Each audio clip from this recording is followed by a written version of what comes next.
Assalomu alaykum. Biz YouTube tarmog'ida kuzatib borayotgan yurtdoshlarimiz juda ko'pchilikdan savol, takliflar kelyapti bizga. Mana shunaqa giloslarni ham ko'rsating, ekamiz deganlar juda ko'payib ketdi. Mana o'zini o'zi changlatuvchi nav.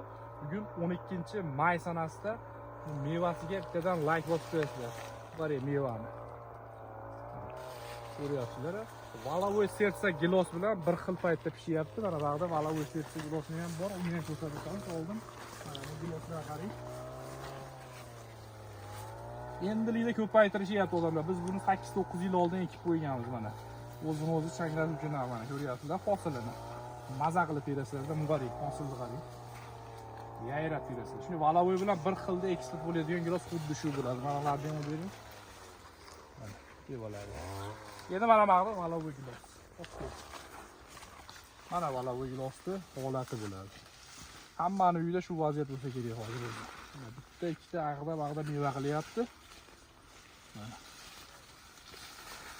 Endi yangilik sortlarga o'tadigan payt keldi. Hozir Agrosat profilida bunaqa yangi sortlar 6-7 xili mavjud. Bemalol aloqaga chiqaverasizlar bizga. Nomerlarimizni profilga yoki pastga qoldirib qo'yamiz.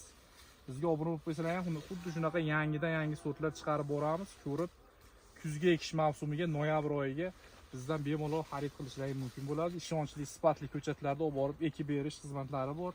Hamma yo'g'iga garantiya beramiz. Kalibrovkalari ham yirik. Mana 28-30 beradi. Mana ko'ryapsizlar gilos. Hammasiga bir xil hosil.